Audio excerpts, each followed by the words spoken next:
करुणा सिन्धौ दीनबन्धो जगत्पते गोपेश गोपिका कान्तो राधाकान्तो नमस्तुते तप्त काञ्चन गौराङ्गी राधे वृन्दावनेश्वरी वृषभानुसुते देवी प्रणमामि हरिप्रिये। जय श्री कृष्ण चैतन्य प्रभु नित्यानंद श्री अद्वैत गदाधर श्रीवासादि गौर भक्तवृंद। हरे कृष्ण कृष्ण कृष्ण हरे हरे, हरे राम राम राम हरे हरे। ओम नमो भगवते वासुदेवाय। ओम नमो भगवते वासुदेवाय। ओम नमो भगवते वासुदेवाय। তো সবাইকে বলবো আমরা একসাথে আজকে যেহেতু একটা প্রার্থনা, আমরা আজকে সবাই একসাথে প্রার্থনা করব ভগবানের কাছে। কারণ আমরা ইতিমধ্যে ২টা ক্লাস শেষ হয়েছে। আর গত ক্লাসে গুরু মহারাজের জন্য জপ করা হয়েছিল। আগের ক্লাসটা হয়েছিল হলো যে একজন ব্যক্তি যদি মৃত্যু পথযাত্রী হয় এবং তার যদি জীবনের সমস্যার সম্মুখীন হয়, তো সেই সমস্যায় সে তার নিজেকে কিভাবে পরিচালনা করবে, কার শরণাগত হতে হবে, সেই টপিকসটা নিয়ে আমাদের গত ক্লাসে আলোচনা করা হয়েছিল। তো আজকে হলো সেই, যদি কেউ ব্যক্তি ভগবানের কাছে শেল্টার প্রাপ্ত হতে চায়, ভগবানের কাছ থেকে কৃপা প্রাপ্ত হতে চায়, তাহলে কি এমন একটা গুণ তার প্রয়োজন যেই গুণের মাধ্যমে সে যদি ভগবানের শেল্টার নেয়, ভগবান তাকে সুরক্ষা প্রদান করে। তা আমরা দেখেছি মাদার কুন্তি 18 থেকে 43 নম্বর শ্লোক পর্যন্ত ভগবানের কাছে বিভিন্ন ভগবানের গ্লোরিফিকেশন করেছে। তা আমরা শুধু এটাই দেখি যে ভগবানের গ্লোরিফিকেশন করাটা, তো ভগবানের গ্লোরিফিকেশন করাটা অনেক কঠিন বিষয়। ভগবানের গ্লোরিফিকেশন আপনি প্রতিদিন করতে পারবেন না। দেখেন, আপনারা যদি চান বা আমরা যদি চাই প্রতিদিন ভালো জপও করতে পারি না। হ্যাঁ, যখন আমাদের আচার আচরণ কালচার সব দিক দিয়ে যখন আমরা ভালো থাকি, ফ্রেশ থাকি, তখন আমরা ভালো জব করতে পারি। আর আমাদের মাইন্ড, মানসিকতা, তারপরে হলো গিয়ে আমাদের আচার আচরণ, এগুলা যদি রূঢ় হয়, এগুলা যদি কারোর কাছে কষ্টদায়ক হয়, তো সেই আচরণের কারণে আমরা ভগবানের ভালো নামও জপ করতে পারি না। তা আমরা চাচ্ছি সেই ভালো কি এমন একটা গুণ আছে যেই গুণ দ্বারা আমরা ইচ্ছা করলে ভগবানের এরকম গ্লোরিফিকেশন করতে পারি। তা আজকের আমাদের টপিক্স এর বিষয় সেটাই। তা আজকে যারা যারা আহ, সম্ভব হবে তাদের কাছে রিকোয়েস্ট করব যে যদি সম্ভব হয় আপনারা অনলাইনে থাকেন, মানে অন স্ক্রিনে থাকলে ভালো, আপনাদের সাথে শেয়ার করা সম্ভব হবে। কারণ কষ্ট করে তো মন্দিরে আসতেছেন না, বাড়ির থেকেই থাকতেছেন। এখন বাড়ির থেকেও যদি অন্ধকারে থাকেন তাহলে কেমন হয়? এটা খারাপ দেখায়। হয়তো আমি ছোট, আপনাদেরকে সেভাবে কিছু বলবো না, তবুও মানে নিজের ভালোর জন্য। যেমন আজকে হরে আমাদের ক্লাস কৃষ্ণ, দিয়েছিলেন হলো মাতাজিরা ত্রিভঙ্গ। সবাই অন হ্যাঁ, স্ক্রিনে থাকেন, ভিডিও অন করেন, ত্রিভঙ্গ শ্যামপ্রভু, মাতাজিদের কাছে আমি অনুরোধ ত্রিভঙ্গ করছি। শ্যামপ্রভু ক্লাস দিয়েছিলেন। তখন আমার লজ্জা লাগতেছিল যে অফ স্ক্রিনে যাই। প্রভুজি অন স্ক্রিনে মাতাজি। যখন থাকি তখন প্রভু আমাকে বিভিন্ন কোশ্চেন করতে পারে। তো এটা ভালোবাসার রিলেশন তৈরি হয় কি করলে জানেন? ভালোবাসার রিলেশন তৈরি হয় ভাগবতমে বলছে, খাইতে হয়, খাওয়াতে হয়, দিতে হয়, নিতে হয়, শুনতে হয়, শোনাতে হয়। এখন আমি বলতেছি, আপনারা দরজা বন্ধ করে রেখেছেন, কানে যাবে না তো। তো কানে যাওয়ার জন্য লিস্ট এই পর্দাটা ওপেন রাখা ভালো, তাহলে কি হবে, আমার কথাগুলো আপনারা শুনবেন, আমি বুঝতে পারবো যে হ্যাঁ আপনারা শুনতেছেন।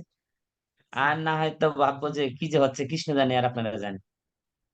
আপনাদের কাছে আমি কৃতজ্ঞ যে আপনারা আহ কৃতজ্ঞ থাকবো যদি আপনারা এই অন স্ক্রিনে থাকেন।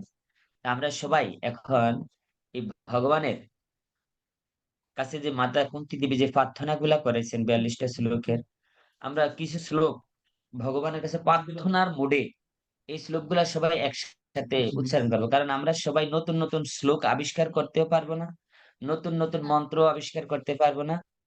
আমাদের আচার্যরা ইতিমধ্যে এই সুন্দর সুন্দর শ্লোক কিভাবে মানে ভগবানকে গ্লোরিফিকেশন করতে হয়, এই সুন্দর করে সব দেয়া হয়, মানে দিয়ে দিয়েছে। আমি হাসতেছি কেন জানেন?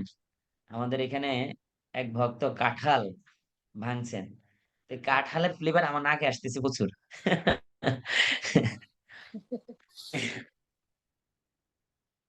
তা আমরা এখন সেই ভাগবতমের মাতা কুন্তী দেবীর প্রার্থনাগুলা একটু সবাই একসাথে একটু উচ্চারণ করি, হ্যাঁ? সবাই বলবে। কুন্তী উবাচ, সবাই একসাথে বলি। তাহলে ভগবানের কাছে আচ্ছা। প্রার্থনা মতো হবে। হরে নমস্য কৃষ্ণ প্রভু। পুরুষম কত ত নাম্বার শ্লোক একদম প্রভু? ঈশ্বরম প্রকৃতে পরম। ওই শ্লোক নাম্বার হলো 18 থেকে। আহ, ভাগবতমের ১ম স্কন্ধের ৮ম অধ্যায়ের 18 নাম্বার শ্লোক।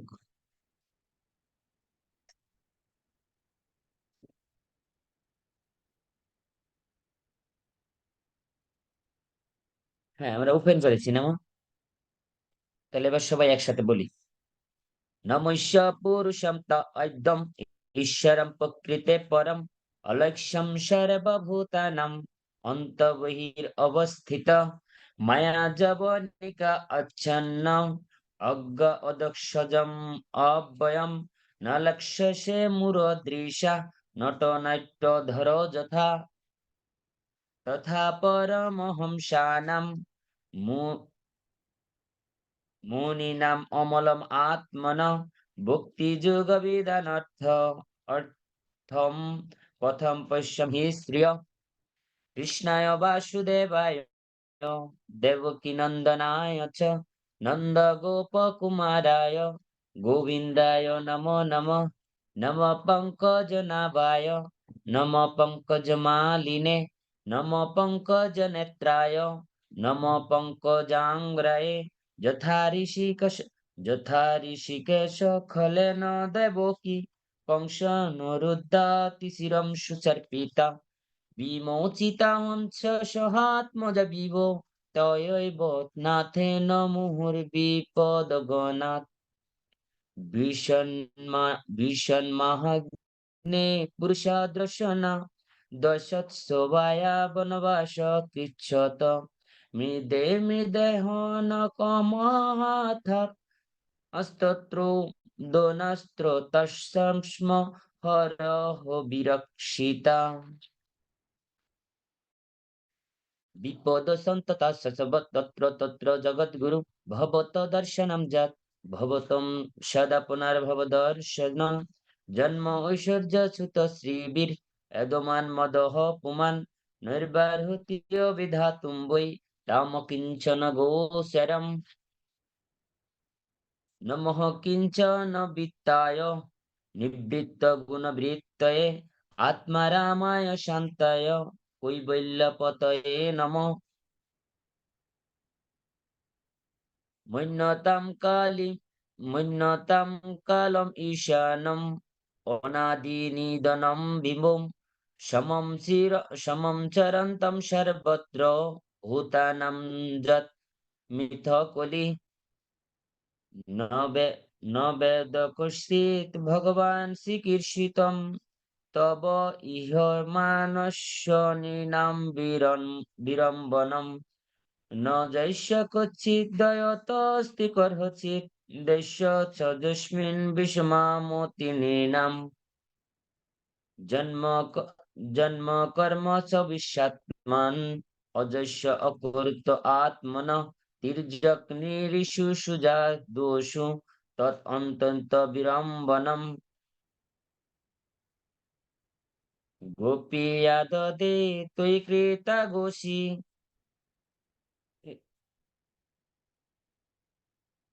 গোপীয়াদদে ত্বয়ি কৃতা গোষিধাম তাবৎ জাত দশা অশ্রু কলিল অঞ্জন সম্ভ্রম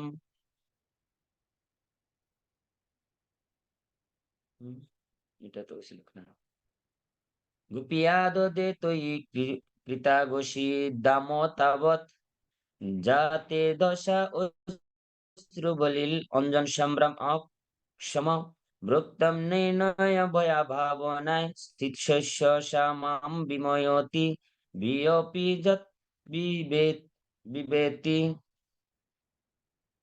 তারপর কেচিৎ আহু অজম জাতম পুণ্যশ্লোকস্য কীর্তয়ে যদ প্রিয়স্য অন্নবায়ে মলয়স্য ইব চন্দনম অপরে বসুদেবস্য দেবৈক্যম যাচিত অব্যগাৎ অযতম ঐশ্য ক্ষেমায় বোধায় চ সুর দিশাম। হরে কৃষ্ণ। তো এখানে প্রায় 33 পর্যন্ত থাকুক আজকে। এগুলাই আলোচনা করতে পারবো না, অনেকগুলা শ্লোক এখানে। হরে কৃষ্ণ, জয় শিল প্রভুপাদ কি জয়। তো সবাইকে অসংখ্য ধন্যবাদ আজকের ভাগবতম ক্লাসে উপস্থিত হওয়ার জন্য। বিশেষ করে আমি দেখছি আমাদের কয়েকজন ভক্ত আছেন যারা রেগুলার ক্লাসে অ্যাটেন্ড করছেন। তার মধ্যে আছেন আমাদের নিত্য তরঙ্গিনী মাতাজি, রাত্রি মাতাজি, তারপরে আছেন আমাদের প্রাণসংখ্যা মাতাজি, তারপরে আছেন উম হুম, সবাই সবাই আছেন। হয়তোবা কারো অনেক ব্যস্ততা ছিল, যার কারণে মাঝে মাঝে ক্লাস মিস হয়েছে। তো সবাইকে অসংখ্য ধন্যবাদ আজকের ক্লাসে উপস্থিত থাকার জন্য। আজকে আমরা হরে হরে খুব কৃষ্ণ। ভালো একটা বিষয় প্রণাম আলোচনা প্রভু। করতে যাচ্ছি। হরে কৃষ্ণ হরে কৃষ্ণ প্রভু মাতাজি। আমি তো আজ যে কয়েকদিন ক্লাস মিস হয়েছে প্রভু। আর কত কত স্কন্ধের কত অধ্যায় প্রভু? আজকে শ্লোক নাম্বার হলো প্রথম স্কন্ধের অষ্টম অধ্যায়ের 18 নম্বর শ্লোক থেকে। তো আমরা 18 নম্বর শ্লোকে অষ্টমধ্যের আজকে 18 প্রবেশ নম্বর শ্লোক করব না? না। হুম। 18 নম্বর শ্লোক যদি কেউ কীর্তন করতে চায় বা ভগবানের কাছে যদি কেউ প্রার্থনা করতে চায়, তার কি কোয়ালিটি থাকা দরকার, সেই বিষয়টা নিয়ে আজকে আমরা আলোচনা করব। তারপরে যখন আমরা ভাববো যে হ্যাঁ, আমাদের মধ্যে এই কোয়ালিটি গুলা আপডেট করা উচিত, আপডেট করা উচিত, তখন আমরা এই ভাগবতমের এই মাতা কুন্তি দেবীর প্রার্থনা থেকে কি শিক্ষা আছে সেটা আমরা পরে বলবো। আগে লিস্ট সেই স্টেজে যাওয়ার জন্য আমাদের কি যোগ্যতা, সেগুলা একটু আজকে আলোচনা করার চেষ্টা করব। ভগবান নারদ মুনিও বিভিন্ন মহাদেবকেও ভগবান বলা হয়, কিছু কিছু জায়গায় বলা হয়েছে নারদ মুনিকেও কিছু কিছু জায়গায় ভগবান বলা হয়েছে। তো আমরা দেখবো আজকে যে এই শ্লোক শুরু করার আগে কি কোয়ালিটি থাকা উচিত। তো ভাগবতম, ভগবত গীতা, তারপরে হলো আমাদের বলা যায় বিভিন্ন আচার্যদের টিকা, এবং আমাদের বিভিন্ন মহারাজদের ভাগবতম ক্লাস, বিভিন্ন সিনিয়র বৈষ্ণবদের ক্লাস, সেখান থেকে আমরা আজকে যে জিনিসটা জানতে পেরেছি সেটা আপনাদের সাথে শেয়ার করার চেষ্টা করব। তো সেইখানে প্রথম যে জিনিসটা আমরা শেয়ার করতে যাচ্ছি, যে একটা মানুষের মধ্যে কি কোয়ালিটি থাকা উচিত ভগবানের গুণকীর্তন করার জন্য। মানুষ কেন ভগবানের গুণকীর্তন করতে পারে না, প্রথম এই জিনিসটা আগে একটু জেনে নিই।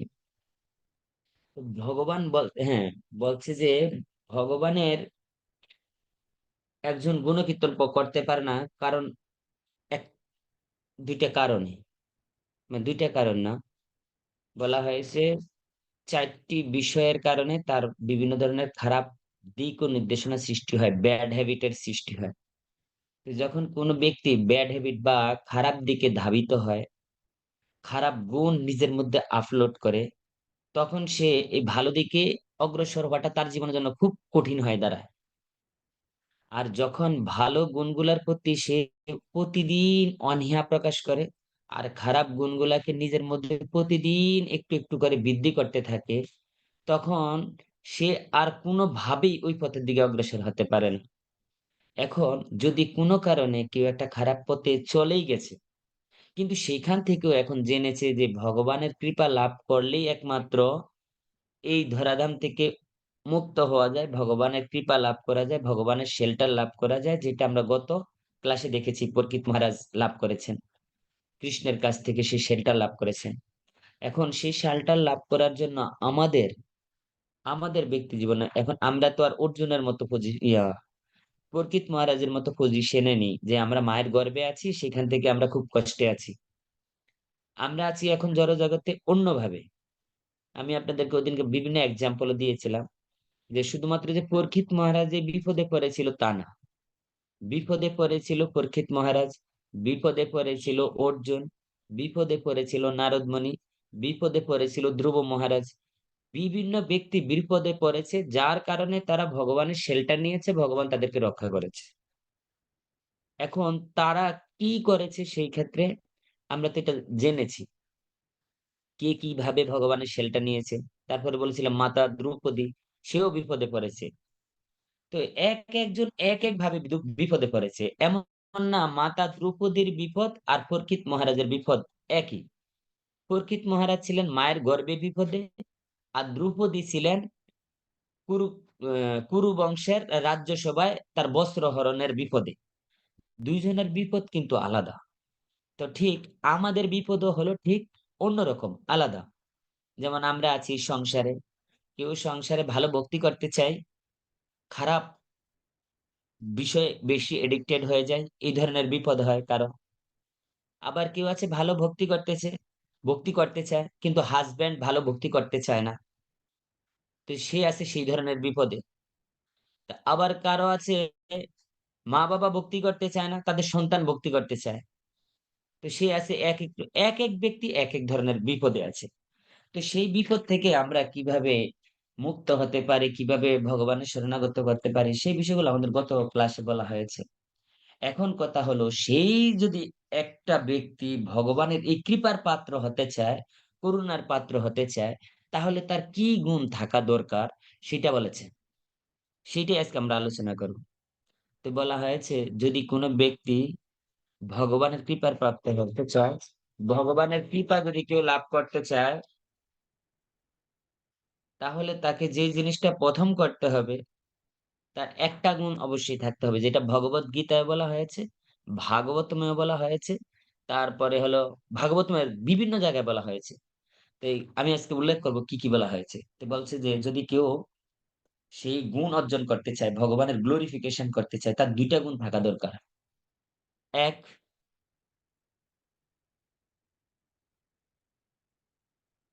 শুনতে পাচ্ছি তো না সবাই মাতাজি? হ্যাঁ প্রভু, শুনতে পাচ্ছি। হুম। আপনারা একটু কষ্ট করে শুনবেন। একটু যদি পয়েন্ট আউট করেন তাহলে নোটও করতে পারেন। আমি বলবো খুব সুন্দর, আপনাদের সাথে লিংক রেখে বলবো, কথাগুলো আলোচনা করব। তো একটা ব্যক্তি যদি সেই ভগবানের সেবা করতে চায়, তাহলে তার কিছু কোয়ালিটি থাকা দরকার। তো ভগবান ভগবত গীতায় অর্জুনকে বলছে লিস্ট তার দুইটা গুণ থাকা উচিত। এক, নির্মৎসরতা।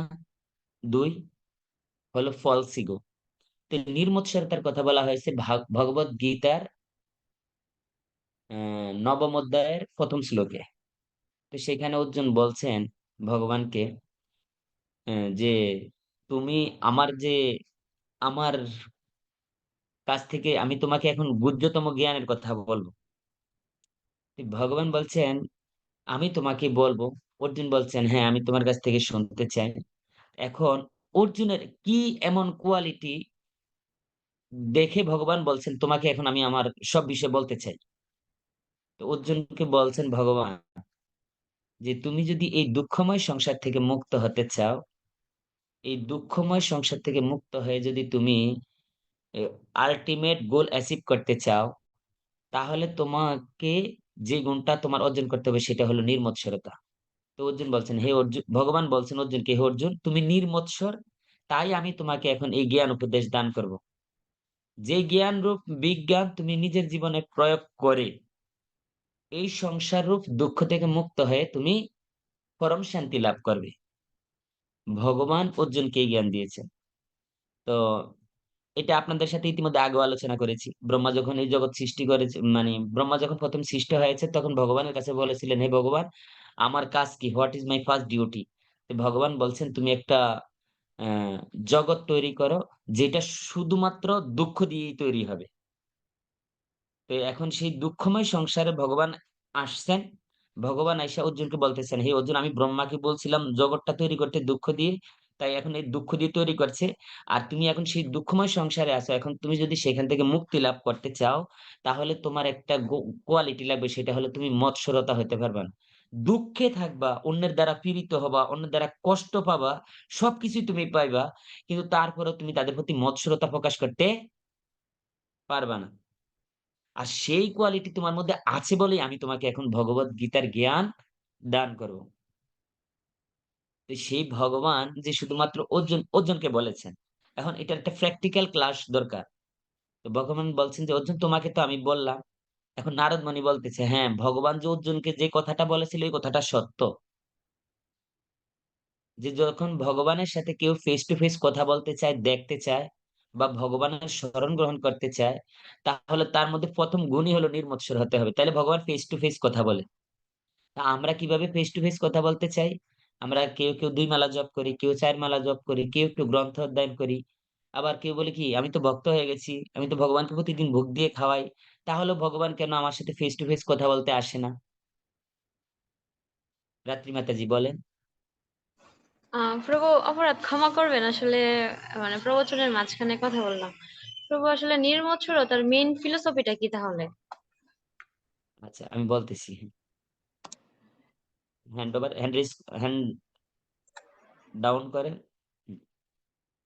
নির্মৎসরতা মানে হলো মৎসরতা যার নেই। মৎসরতা মানে হলো যার অন্যের ভালো দেখলে জ্বলে। অন্যের কোনো ভালো দিক দেখলেই যার খারাপ লাগে, একটু কষ্ট লাগে, এটাই হলো মৎসরতা, নির্মৎসরতা। আমরা যদি মনে করি যে আমার অন্যের ভালো দেখলে খারাপ লাগে, জ্বলে, তার মানে আমি আসলেই মৎসর। এই অর্জুনের মধ্যে এই গুণটা কখনো হয়নি। আর অর্জুনকে সেজন্যই বলছেন ভগবান, "হে অর্জুন, তুমি নির্মৎসর, তাই তোমাকে আমি এখন সেই জ্ঞান উপদেশ দান করছি।" এই ভগবানের কেউ যদি জ্ঞান উপদেশ লাভ করতে চায়, ভগবানের শেল্টার যদি কেউ লাভ করতে চায়, তাহলে তার ফার্স্ট যে কোয়ালিটি থাকা দরকার সেটা হলো কি? নির্মৎসর হতে হবে। তো নারদ মুনি বলছেন, হ্যাঁ, ভগবান যে অর্জুনকে বলছেন যে, "তোমার সাথে আমি ফেস টু ফেস কথা বলতেছি কারণ তুমি নির্মৎসর।" তো নারদ মুনি বলছেন ভাগবতমের ১ম স্কন্ধের ৬ষ্ঠ অধ্যায়ের ২৬ নম্বর শ্লোকে যে, "আমি যখন ভগবানের নাম গুণগান করতে নির্মৎসর হয়েছি, তখন ভগবান সামনে এসেছেন আমার এবং আমাকে দর্শন দিয়েছেন।" তাইলে ভগবানের সাথে যদি কেউ ফেস টু ফেস কথা বলতে চায়, দর্শন করতে চায়, তাহলে তার ১ম কোয়ালিটিটা কি লাগবে? মৎসর হতে যাবে না। নির্মৎসর হতে হবে। তো সেই গুণটাই ছিল কার মধ্যে? হ্যাঁ, সেই গুণটাই ছিল অর্জুনের মধ্যে, সেই গুণটাই ছিল নারদ মুনির মধ্যে। সেই কথাটাই বলেছেন ব্যাসদেব ভাগবতমের যে উনারা দুজনে তো বলেছে। এখন কেউ একটা জিনিস কথা বলতেই পারে। এটাকে যদি কেউ সত্যায়িত না করে তাইলে সেটা কেউ অ্যাকসেপ্ট করে না। যেমন আমরা কোনো আমরা যদি কোনো চাকরির দরখাস্ত যদি সরকারের কাছে পাঠাই, এটা যেমন সরকারি কর্মকর্তা দ্বারা সত্যায়িত করতে হয়, ঠিক ভগবানের বিষয়েও যে ভগবান এগুলা রাইট বলছে না রং বলছে, এগুলা ভগবানের অধস্তন কর্মকর্তা দ্বারা সত্যায়িত করতে হয়। তাই ভগবানের এই কথাগুলো সত্যায়িত করা হয়েছে ব্যাসদেবের দ্বারা। কার দ্বারা?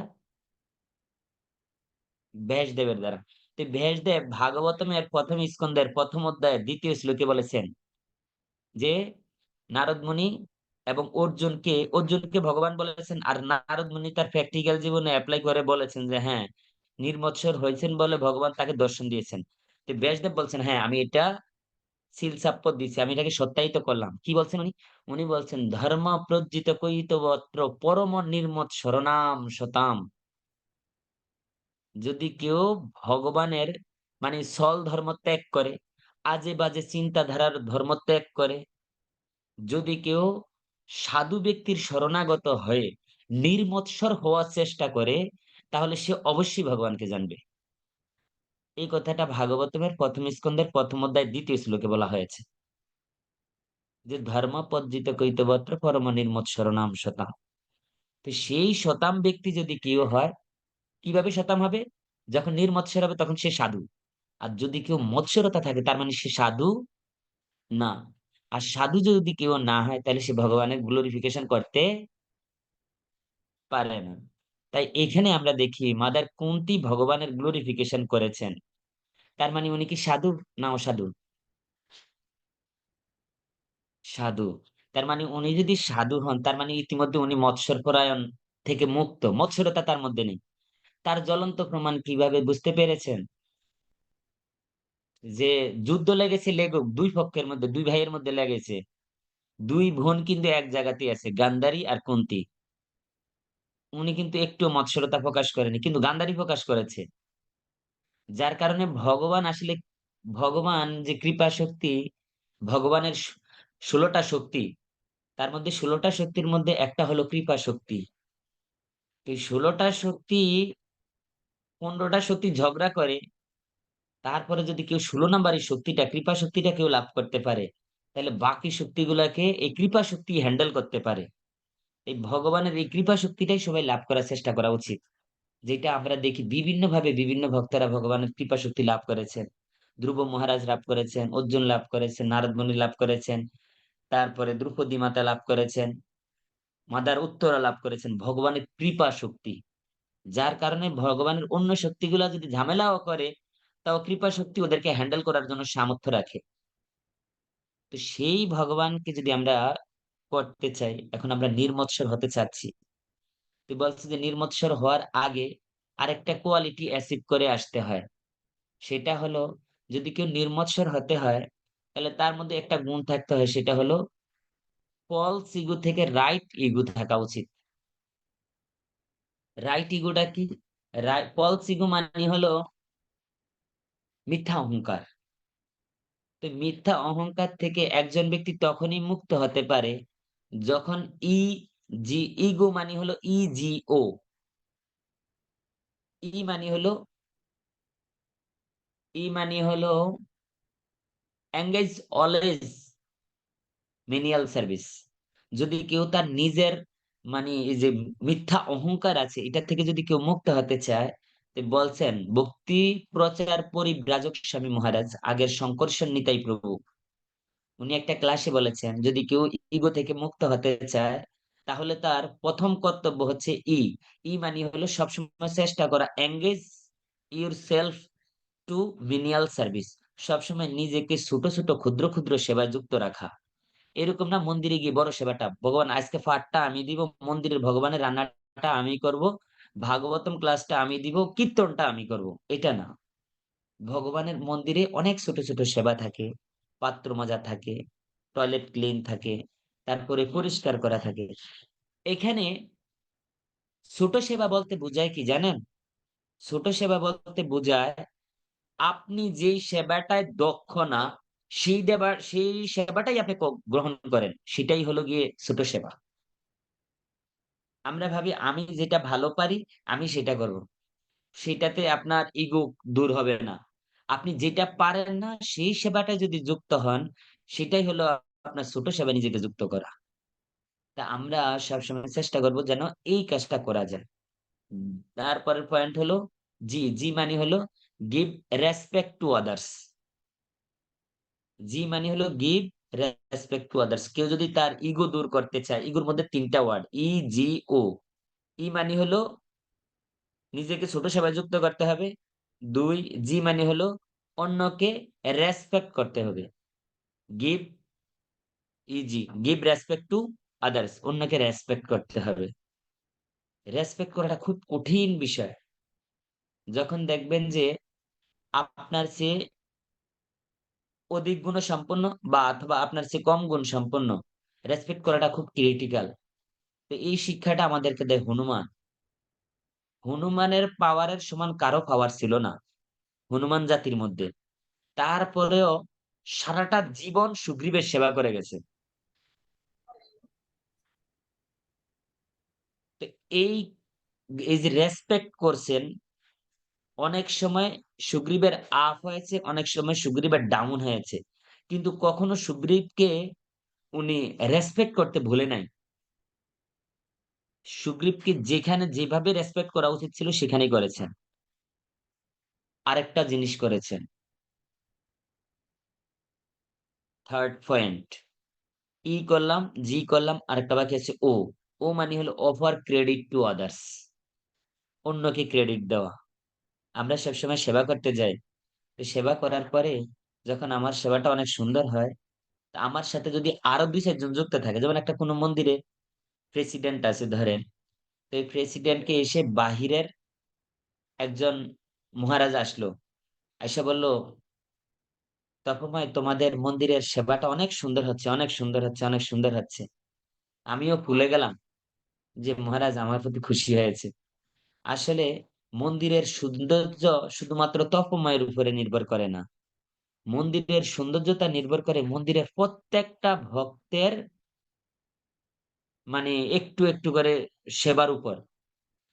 আমার উচিত সেই সময় যে মহারাজ, এই সেবাগুলো আমাদের এখানে ভক্তরা সবাই অনেক সুন্দর করে করে, তাহলে যদি একদিক দিয়ে সব ভক্তরাও খুশি হবে, আরেক দিক দিয়ে মহারাজও মন থেকে অনেক খুশি হবে যে আসলে সে ক্রেডিটটা তার সাবঅর্ডিনেটকে দিয়েছে। আমরা রেসপেক্ট নিতে চাই, এই জন্য বলছি যে রেসপেক্ট যখন দিবে, রেসপেক্ট নেওয়া ভালো, কিন্তু রেসপেক্ট ডিজায়ার করা ভালো না। কারণ আমরা যখন রেসপেক্ট ডিজায়ার করি তখনই আমাদের এই কষ্ট শুরু হয়। তো সেই জন্য আমি আজকে কথা বলছিলাম দুইটা পয়েন্ট। এক, যদি কেউ ভগবানের এই গুণকীর্তন করতে চায়, ভগবানের কৃপা শক্তি লাভ করতে চায়, তার দুইটা গুণ থাকা দরকার। একটা বলেছিলাম হলো ফলস ইগো থেকে মুক্ত থাকতে হবে। দ্বিতীয় একটা বলেছিলাম তার মধ্যে মৎসরতা থেকেও তাকে মুক্ত থাকতে হবে। তো এই মৎসরতা থেকে মুক্ত হওয়ার জন্য এক্সাম্পল দিয়েছিলাম কয়েকটা। তার মধ্যে বলেছিলাম হলো অর্জুন। অর্জুন ভগবান ভগবান অর্জুনকে বলছেন তুমি নির্মৎসর, তাই তোমাকে আমি এখন জ্ঞান উপদেশ দিচ্ছি। নারদ মুনি বলেছেন হ্যাঁ, ভগবান যে অর্জুনকে বলেছেন এটা ঠিক।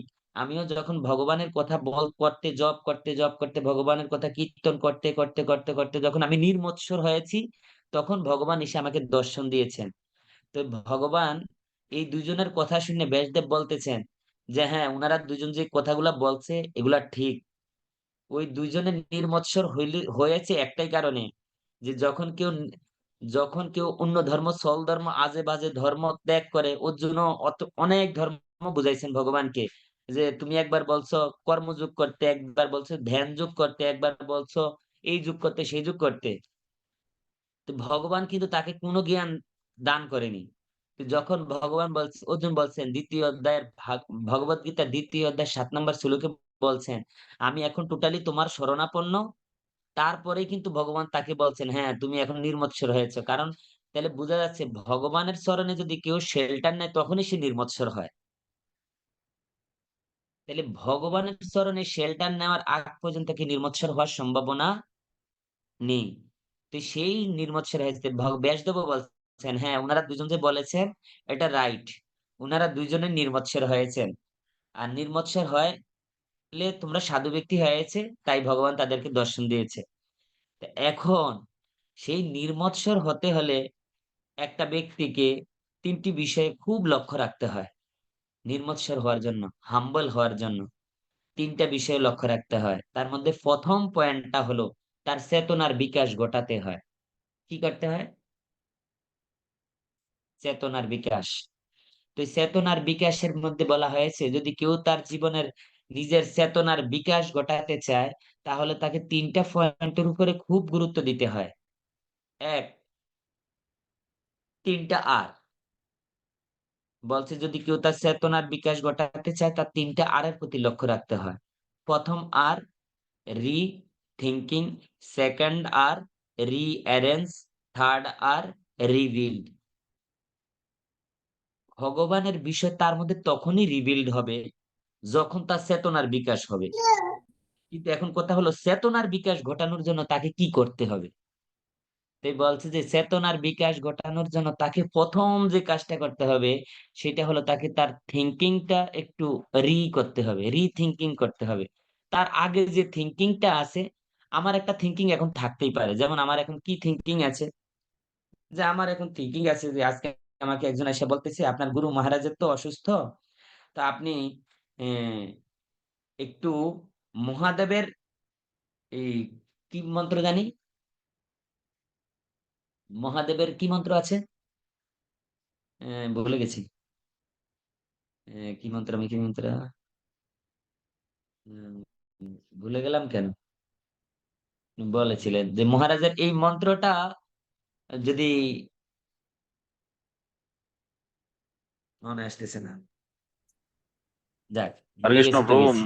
মহাদেবের মৃত্যুঞ্জয় মন্ত্র। হ্যাঁ হ্যাঁ হ্যাঁ হ্যাঁ, মৃত্যুঞ্জয় মন্ত্র, মৃত্যুঞ্জয় মন্ত্র। তা আমাকে বলতেছে আপনার গুরু মহারাজের জন্য মৃত্যুঞ্জয় মন্ত্র করেন। তো একজন ভক্ত বাইরে থেকে আসছে আর কি, আইসা আমার দোকান থেকে চিত্রপট নিচ্ছে, মন্দিরের স্টল থেকে ম্যাসলেস গিফট, তো এখান থেকে নিচ্ছিলেন আর বলতেছিলেন মৃত্যুঞ্জয়। উনি বলতেন যদিও হরিনাম সবকিছু। তা তারপরেও যদি একটু করেন গুরু মহারাজের জন্য। তো আমার তখন গুরু মহারাজের কথা মনে পড়ছিল যে গুরু মহারাজ যখন স্পেনে মানে ছুরি আঘাতপ্রাপ্ত হয়েছিলেন, তখনও মহারাজের মুখ থেকে একটাই সাউন্ড বের হয়েছিল যে কৃষ্ণা কৃষ্ণা। তখন ডাক্তার ওই ভাইব্রেশন চেক করে বলছেন যে উনার ভাইব্রেশন একটা শব্দ বের হচ্ছে, যে উনার মনে হয় কোন একটা প্রিয় ব্যক্তি, বন্ধু বা বান্ধবী, উনি উচ্চারণ করছেন, ওই ভাইব্রেশনে আওয়াজটা আসছে হলো কৃষ্ণ, উনাকে নিয়ে আসেন তাহলে উনি অধিক তাড়াতাড়ি সুস্থ হয়ে যাবেন। ডাক্তাররা যখন চেক করছিল, তখন ভক্তরা তো বুঝতেই পেরেছেন যে কৃষ্ণ আবার কে, হ্যাঁ উনার কোন বন্ধু। তো সেখানে মানে গুরু মহারাজের কৃষ্ণের প্রতি কতটা অ্যাফেকশন। তো এখন ধরেন আপনাদেরকেও বলা হলো, আপনারা আমরা বিভিন্ন ভাবে বিভিন্ন সেবায় যুক্ত আছি। ধরেন আপনারা কেউ আছেন, যেমন আমাদের গোপালগঞ্জে অনেকগুলা ভগবান আছে মোটামুটি।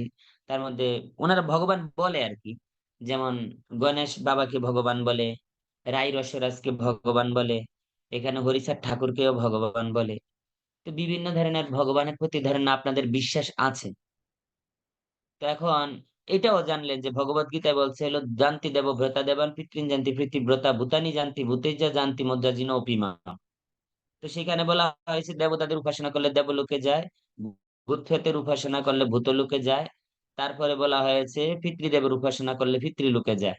এতটুকুই আগে জানতেন যে কোনো মতে স্বর্গে গেলেই হয়, স্বর্গে গেলেই আমাদের মোটামুটি একটা আলটিমেট গোল লাভ হয়ে যায়। এখন পরবর্তীতে কোনো কারণে ইসকন মন্দিরে এখন আসলেন আর জানলেন যে যে যে জানতি মজ্জাজিন অপিমা। ভগবান বলছেন যদি কেউ একবার আমাকে জানতে পারে তাহলে তাকে আর এই জড়জগতে আসতে হয় না। মানে সবাইকে যদি তুমি পূজা করো তাহলে তোমাকে এই জড়জগতে আসতে হবে। এখন কৃষ্ণ বলে দিয়েছেন যদি তুমি একবার আমাকে উপাসনা করে আমার ধামে চলে আসো তাহলে তোমাকে আর এই জড়জগতে আসতে হবে না। এখন আপনার রিথিঙ্কিং কি চেঞ্জ করা উচিত না আগেরটাই রাখা উচিত? বলেন, সবাই আনমিউট করে বলি একটু, বললে ভালো হবে। ধরেন না আমি বলছিলাম চেতনার বিকাশ ঘটাতে, তো চেতনার বিকাশ ঘটানোর জন্য তিনটা জিনিস খুব গুরুত্বপূর্ণ বলছিলাম, রিথিঙ্কিং, রিঅ্যারেঞ্জিং, রিবিল্ডিং। তো বলছিলাম ফার্স্ট পয়েন্টটা হলো রিথিঙ্ক। আগে জানতেন হলো যে দেবতারাই সব, স্বর্গই সব, আর নরক হলো গিয়ে কষ্টের জায়গা, স্বর্গ হলো গিয়ে ভালো জায়গা। এটা আমিও জানতাম যখন হাই স্কুলে পড়তাম। কিন্তু এখন জানি যে কৃষ্ণের কাছে গেলে আর ফিরে আসতে হয় না, তাই একটু অন্যরকম। এখন আমি চেঞ্জ করেছি, যে আমার দেবতাদের প্রতি যে ভালোবাসা ছিল সেটা এখন চেঞ্জ হয়ে কৃষ্ণের প্রতি হলো। তো এইটা আমি থিঙ্কিং চেঞ্জ করেছি। এখন আপনারা কি মনে করেন আপনাদের যে থিঙ্কিং আগে ছিল সেটা কি চেঞ্জ করা উচিত না এখন রিথিঙ্কিং করা উচিত? হরে কৃষ্ণ প্রভু রিথিঙ্কিং করা হুম। সেই জন্য বলছি যদি আমরা রিথিঙ্কিং করি তার মানে আমার চেতনার বিকাশ ঘটতে থাকবে, কারণ আপনি যখন সম্পর্ক কৃষ্ণের সাথে হবে, দদামি বুদ্ধি জগম, ভগবান বলছেন যে আমি তাকে বুদ্ধি যুগ দিই যদি কেউ কৃষ্ণের দিকে তার কানেকশন তৈরি করে। তো এখন আপনি কৃষ্ণের প্রতি শরণাগত হলেন, এখন কৃষ্ণ আপনাকে শেল্টার দিবে। তাহলে আপনার থিঙ্কিং কি আগেরটার চেয়ে এখন কি তুলনা চেঞ্জ করা উচিত না আগেরটাতে রাখা উচিত? চেঞ্জ করা উচিত। চেঞ্জ করা এখন কথা হলো, এখন কৃষ্ণের প্রতি তো রিথিঙ্কিং করবেন, কথা হলো কিভাবে করবেন? এই জন্যই রিঅ্যারেঞ্জ করা উচিত। প্রসেস জানেন যে দেবতাদের উপাসনা করার জন্য ইন্দ্রকে ডাকলেই হয়। তারপরে হরিচাঁদ ঠাকুরকে খুশি করতে হলে হরিচাঁদ বলে ডাকলেই হয়। গণেশ বাবাকে খুশি করতে হলে গণেশ বাবা বলে ডাকতে হয়। দেবতাদেরকে খুশি করাতে হলে দেবতাদের নাম ধরে ডাকতে হয়। এখন কথা হলো কৃষ্ণকে খুশি করাতে চান তাহলে কিভাবে করাবেন?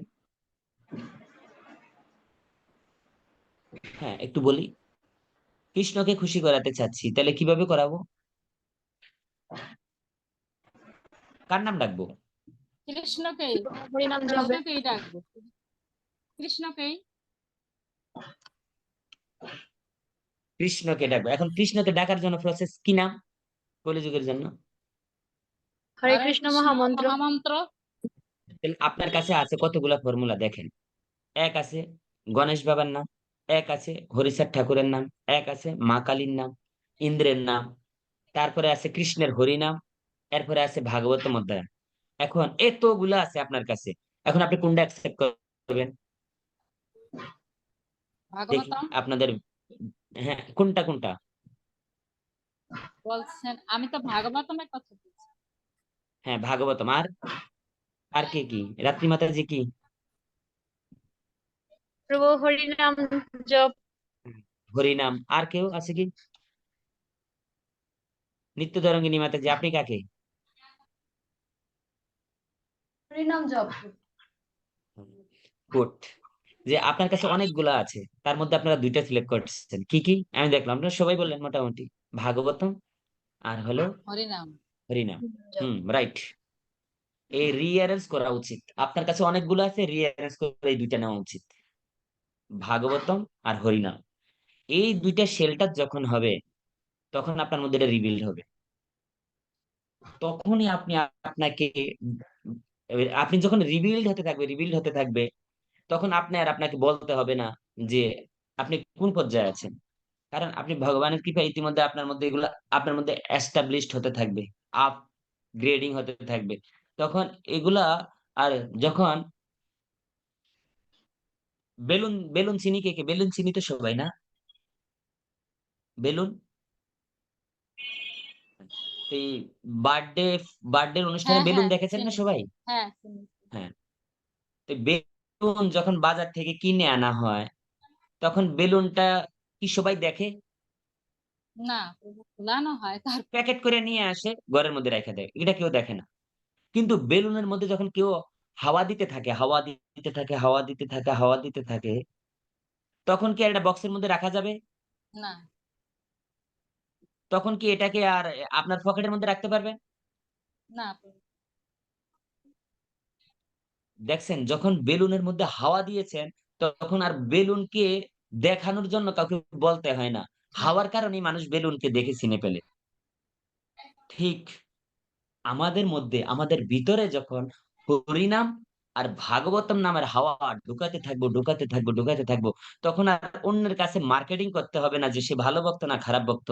আপনার এই হাওয়াই আপনাকে অন্যের সামনে শুয়েবল করবে। হ্যাঁ। আমরা আমাদের নিজেদেরকে অন্যের সামনে শুয়েবল করতে চাই, নিজের ভিতরে কিছু প্রবেশ করাতে চাই না। যেমন বেলুনকে অন্যের সামনে শুয়েবল করতে চেয়েছেন, তার মধ্যে হাওয়া দিয়েছেন, ঠিক আমরাও যদি আমাদেরকে অন্যের সামনে শুয়েবল করতে চাই, তাহলে আমাদের ভেতরেও কিছু হাওয়া দিতে হয়। যে আমাদের মধ্যে হাওয়া দিতে হয় হলো গিয়া শাস্ত্রগ্রন্থ অধ্যয়ন, ভাগবতম পরম চৈতন্য চরিতামৃত অধ্যয়ন, বৈষ্ণব সঙ্গকরণ, তারপরে হরিনাম জপ করা। এগুলা যখন রেগুলার আমাদের মধ্যে ইনপুট করতে থাকবো, তখন আমরাও বেলুনের মতো খুলতে থাকবো। তখন আমাদেরকে আর অন্যের কাছে নিজেকে শো করতে হবে না। নিজের কোয়ালিটি দেখি মানুষ বুঝতে পারবে, নিজের আচার ব্যবহার দেখেই বুঝতে পারবে। সেটা এখানে বলা হয়েছে, তখন এই রিভিলড হবে। এখন কথা হলো, এই রিভিলটা কখন হবে? তো বলছে যে রিভিলটা তখনই হবে যখন কেউ, এই যে শাস্ত্র কথা বললাম, হরিনাম জপের কথা বললাম, এগুলা যখন কেউ রেগুলার প্র্যাকটিস করবে। কিভাবে করবে? Regular practice. যখন আমরা এগুলা রেগুলার প্র্যাকটিস করব, তখন আমি আমাকে অন্য সমস্যা থেকে দূরে আনতে পারবো। রেগুলার প্র্যাকটিস করলে কেন জীবনের পার্ট হয় জানেন? যখন আমরা কোনো একটা জিনিস জীবনে রেগুলার প্র্যাকটিস করতে থাকবো, তখন জীবনের একটা পার্ট হয়ে যায়। কিভাবে পার্ট হয়? যেমন আপনাদেরকে যদি বলি, আজকে কে কে স্নান করেছেন? সাই বলেন তো, কে কে স্নান করেছেন আজকে? সবাই স্নান করেছি?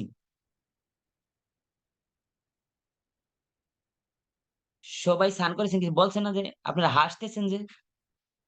হ্যাঁ প্রভু করছি। মানে আপনারা প্রভু হাসলেন করেছি। কেন? আমি একটু হাসার কারণটা জানতে চাচ্ছি, মানে একটু জানতে চাই যে কে কে আজকে স্নান করেছেন। হাসলেনটা কেন, একটু এটা জানতে চাচ্ছি। হ্যাঁ, দীপ্ত প্রভু বলেন। হ্যাঁ বলেন, না প্রভু, কেন আমি হাসলেন একটু? হাসার আমি কথাটাই শুনি আজকে। স্নান করেছি, ওইটা বোঝানোর জন্য হ্যান্ড রাইজ করেছিলাম প্রভু, ক্ষমা করবেন। আচ্ছা, আচ্ছা, তা হাসতেছেন যে সবাই, বাকিরা কেন হাসতেছেন? একটু হাসার কারণটাই জানতে চাই, এখনো পর্যন্ত হাসছেন।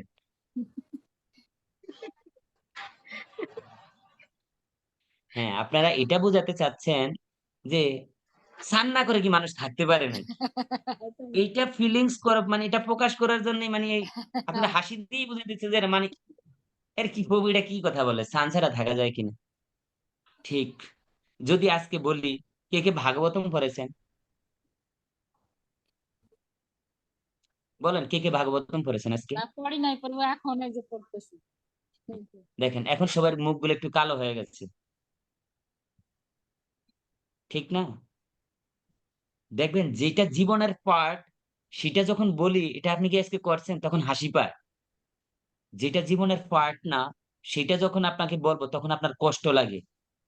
ঠিক আপনি যদি হরিনামকে আপনার জীবনের পার্ট করে ফেলেন আর আপনি যদি ভাগবতম রিডিংটাকে আপনার জীবনের একটা পার্ট করে ফেলেন, তখন আমি যদি বলি আজকে কি ভাগবতম পড়েছেন, তাহলে ওই স্নান করার মতো হাসবেন।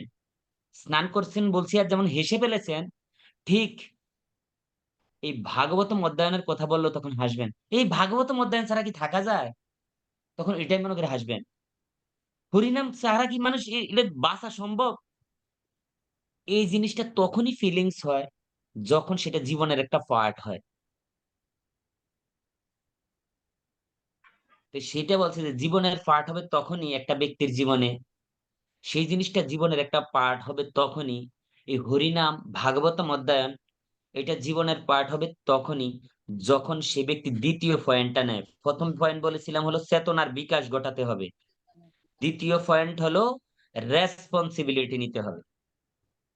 দ্বিতীয় পয়েন্ট কি? রেসপন্সিবিলিটি। আমরা যদি সত্যিকারেই এই হরিনাম এই ভাগবতম অধ্যয়ন বৈষ্ণব সঙ্গকে যদি আমরা আমাদের জীবনের পার্ট করতে চাই তাহলে আমাদের কি নিতে হবে? রেসপন্স। রেসপন্সিবিলিটি নিতে হবে। তে একটা ব্যক্তি রেসপন্সিবিলিটি কখন নিবে? বলছে যে একটা ব্যক্তির পক্ষে রেসপন্সিবিলিটি তখনই নেওয়া সম্ভব যখন সে,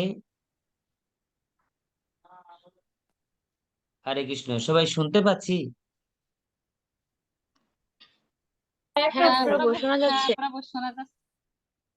রেসপন্সিবিলিটি একটা ব্যক্তির পক্ষে তখনই নেওয়া সম্ভব যখন সে অ্যাবজর্ব করার ক্ষমতা রাখে। আমি আপনাকে এখন বললাম ভাগবতম অধ্যায়, হরিনাম জপ, বৈষ্ণব সঙ্গ অ্যাবজর্ব হলো না, হবে না যদি আপনি রেসপন্সিবিলিটি না নেন। কারণ আপনার রেসপন্সিবিলিটি আপনাকে নিয়েই করতে হবে। আপনার সাথে অনেকেই থাকে, দেখলেন যে আপনার ঘরে ৬ জন আছে ৭ জন আছে, একজন ১ মালা করে, একজন ২ মালা করে, একজন ৫ মিনিট ভাগবতম বা ভগবত গীতা পড়ে। এখন আপনি বলতেছেন আমি তো ১০ মিনিট পড়ি, ওদের চেয়ে একটু বেশিই পড়ি। ওরা ২ মালা জপ করে, আমি তো ৪ মালা জপ করি, আমি তো বেশিই করি। এইটা দিয়ে ভক্তি জীবনে উন্নতি করার দিকে একটু অগ্রসর হওয়াটা কঠিন।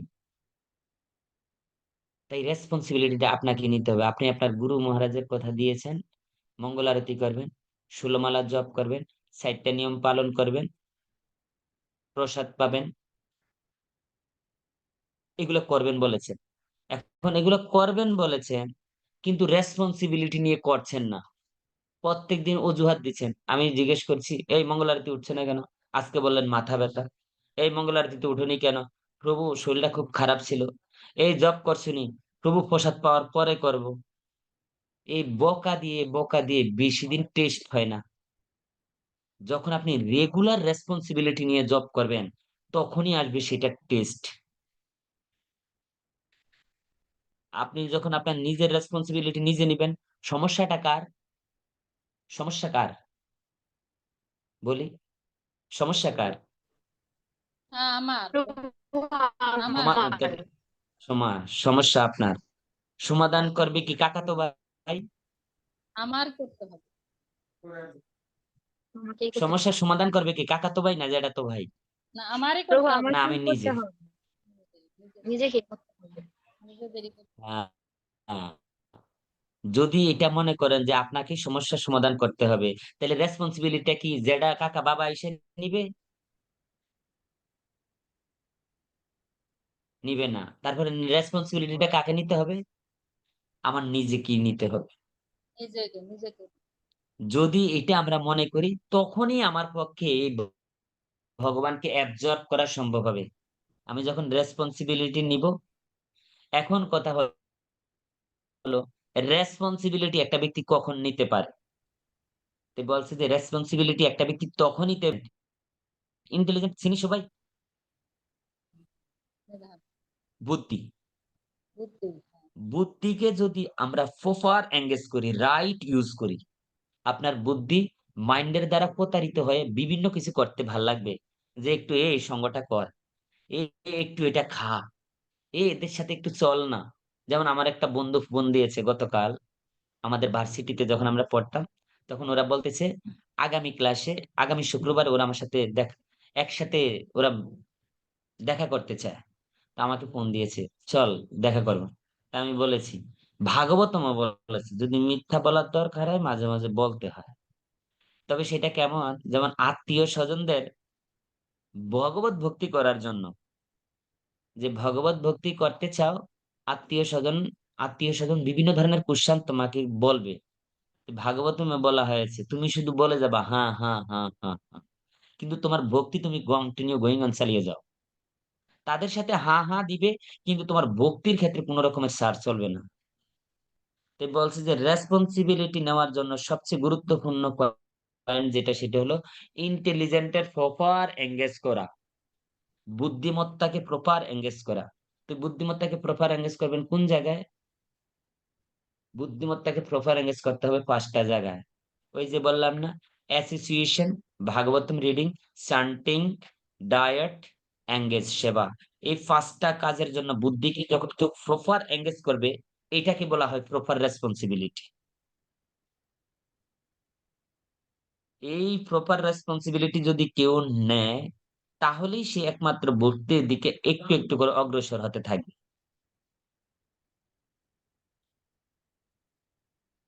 এখন কথা হলো, এই রেসপন্সিবিলিটিটা একটা ব্যক্তির পক্ষে তখনই নেওয়া সম্ভব যখন থার্ড পয়েন্টটা তার জীবনে ঘটে। তো থার্ড পয়েন্টটা কি? প্রথম পয়েন্ট বলেছি চেতনার বিকাশ, দ্বিতীয় পয়েন্ট বলেছি রেসপন্সিবিলিটি, মানে নিজেকে নিজের দায়িত্ব নেওয়া। তৃতীয় পয়েন্টটা হলো ইন্টিগ্রিটি। ইন্টিগ্রিটি মানে হলো সততা বা পবিত্রতা। আমাদের মধ্যে যদি সততা না থাকে, আপনি আমার সাথে অনেক কিছু শেয়ার করেন, কিন্তু যেটা আপনার জীবনের সবচেয়ে খারাপ ঘটাবে সেটা করলেন না, দিস ইজ দ্য রং। এই জন্য এমন একজনকে কাউন্সিলর করতে হবে, আপনার জীবনের সবকিছু শেয়ার করতে হবে, কারণ কাউন্সিলর ছাড়া জীবনের সমস্যা সমাধান করা খুব ক্রিটিক্যাল। এই মায়েরা, যারা আমাদের সিনিয়র মা আছে, যারা অধিক শাস্ত্র অধ্যয়ন করে, তাদের তাদের কাছে শেল্টার নিয়ে তাদের কাছে তাদের মনের কথা শেয়ার করা উচিত। তখন সেই মায়েরা শাস্ত্র গ্রন্থ, বিভিন্ন প্রভুদের লেকচার থেকে শোনা বিভিন্ন টপিকস থেকে তাদেরকে সলিউশন দিবে। এরকম করতে যেয়েন না যে প্রভু ভালো ক্লাস দেয় তাহলে প্রভুর কাছেই শেয়ার করতে যাই, এটা ব্যাড। মায়েরা মায়েদের কাছে শেয়ার করা ভালো, প্রভুরা প্রভুদের কাছে শেয়ার করা ভালো। তাই এমন মাকে খুঁজে নিবেন মায়েরা, যারা আপনাদের সমস্যার ট্রিটমেন্ট করতে পারে। তারপরে হলো কি সততা। কিন্তু বললাম এই সততা তখন একটা ব্যক্তির মধ্যে আসিতে। রাধেশ্যাম প্রভু বলছিলেন একটা ক্লাসে, ভগবান এই মানে আসলে এই সততা মানে গুণ। এই যে গুণ, গুণ বলতে কি বোঝায়? যে সততা আসে যখন অন্য কোনো ব্যক্তির ভালো গুণ কেউ দেখতে পায়। এখন গুণ বলতে কি বোঝায় সেটা রাধেশ্যাম প্রভু বলছেন যে ভগবান শ্রীকৃষ্ণ এবং শ্রীরামের ভিতরে কিছু শৈলী আছে, কিছু গুণ মানে কিছু কোয়ালিটি আছে। তো সেই কোয়ালিটি গুলা যে অনুসরণ করে, সে কিন্তু সেই সততার মালিক হয় না। তো বলছে যে যদি কেউ সততার মালিক হতে চায়, কেউ যদি তার জীবনকে পবিত্রতা করতে চায়, তাহলে শ্রীকৃষ্ণ এবং রামের যে শৈলীগুলা আছে, সেগুলা যেই ভক্তরা অনুসরণ করে। গুণ বা কোয়ালিটি বলতে কি বোঝায় সেটা আপনাদেরকে বোঝাচ্ছি। ভগবান শ্রীকৃষ্ণ, ভগবান রাম, ভগবান গৌর সুন্দরের যে শৈলী আছে তাদের জীবনীয়, তো সেই শৈলীগুলা যারা জীবনে পালন করেন, সেই ভক্তদেরকে দেখে দেখে যে পালন করার চেষ্টা করে, সেটাকে বলা হয় কোয়ালিটি, সেটাকে বলা হয় গুণ। তাহলে আমরা কাকে দেখতে হবে? ভগবানকে না ভগবানের ভক্তকে? প্রভু ভগবানের ভক্তকে। ভক্তকে। যখন যখন আমরা ভগবানের ভক্তকে ফলো করব, তখন ভগবানের সেই কোয়ালিটি গুলো আমাদের মধ্যে খুব তাড়াতাড়ি আসে। আর ভগবানকে যখন ডাইরেক্টলি ফলো করতে যাব, তখন একটু ঝামেলা আছে। তো সেই জন্য ভগবান, এই জন্য এটা ভগবান এই জন্য করতে চেয়েছেন, কারণ ভক্তের স্বাভাবিক গুণই হচ্ছে ভগবানের মধ্যে তো ভালো গুণ দেখবেই সবসময়। কিন্তু একজন ভক্ত আরেকজন ভক্তের মধ্যে ভালো গুণ দেখে না। তাই ভক্তকে ভগবান তৈরি করার জন্য, যে অন্য ভক্তের মধ্যে যে খারাপ গুণও আছে ভালো গুণও আছে, তো তার মধ্যে যে তুমি শুধুমাত্র ভালো গুণ দেখতে পেয়েছো, সেটার জন্যই তোমার মধ্যে ভগবান এই ভালো গুণের গুণগুলাই এস্টাবলিশড করে। তো সেই জন্য ভগবান বলছেন ভক্তের মধ্যে এই ভালো গুণটা দেখার চেষ্টা করা। আর যখন এটা আমরা করতে থাকবো, তখন আমরা আস্তে আস্তে নির্মৎসর হব, ফলস ইগো দূর হবে। তখন আমরা দুইটা জিনিস থেকে মুক্ত হব। এক, অবিদ্যা। দুই, ফলস ইগো। অবিদ্যা আর ফলস ইগো, এই দুইটায় আমাদেরকে ব্যাড হ্যাবিটের দিকে সংযুক্ত করে। কার দিকে সংযুক্ত করে? হ্যাঁ, খারাপ খারাপ কর্মের দিকে সংযুক্ত করে। আর বিদ্যা আর রাইট ইগো আমাদেরকে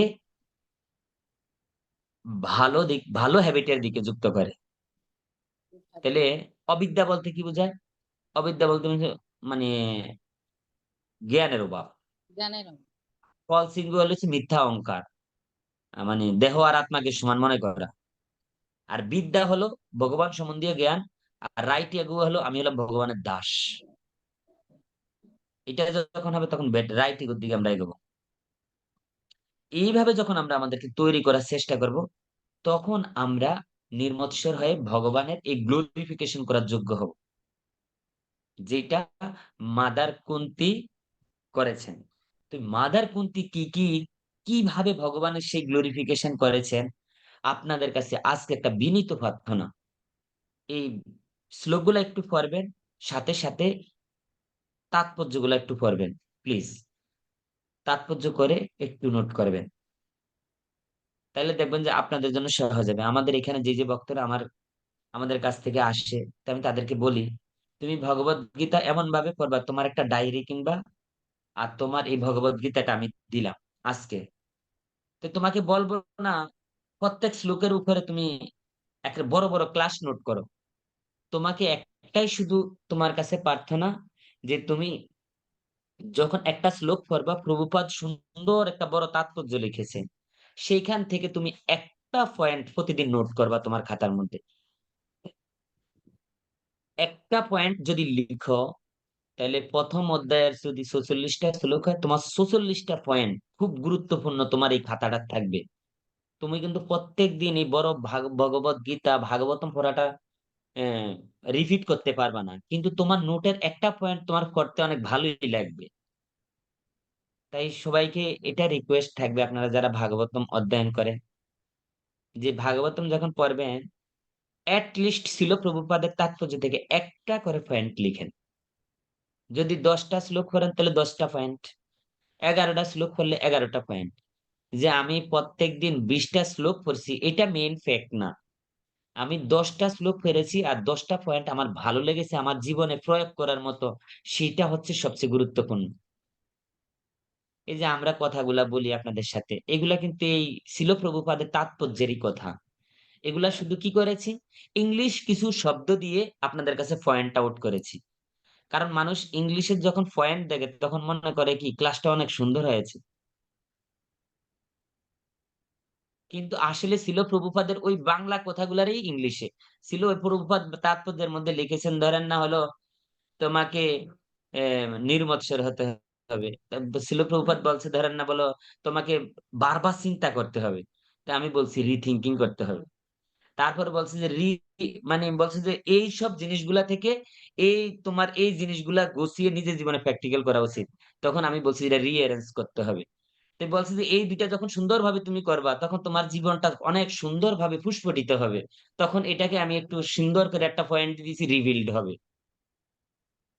তো শিল প্রভুপাদ ওই কথাগুলোই বাংলাতে লিখেছে, আর আমি পয়েন্ট আউট করে বলেছি ক্রিয়া, রিথিং, রিঅ্যারেঞ্জ, রিবিল্ড। এই জন্য বলি আপনাদেরকে যে প্রভুপাদের তাৎপর্য পড়ার ক্ষেত্রে যেন আমাদের কোনো ধরনের মানে ইয়ে না করে, অলসতা না প্রকাশ করি। লিস্ট একটু একটু পরে পরে একটা একটা নোট, একটা একটা পয়েন্ট লিখবেন। দেন আমাদের এখানে আছেন আমাদের প্রাণসখা মাতাজি।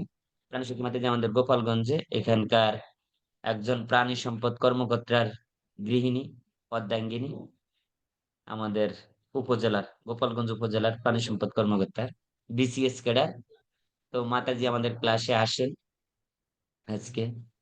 তো উনিও এই কাজটা করেন। তো আপনাদের কাছেও রিকোয়েস্ট সবাইকে যে ক্লাস শুনেন, কিন্তু সাথে সাথে একটু নোট করেন, নাহলে মনে থাকবে না মাতাজিরা। সবাইকে অসংখ্য ধন্যবাদ। যদি কারো কোনো কোশ্চেন থাকে আজকের টপিক্স এর উপরে।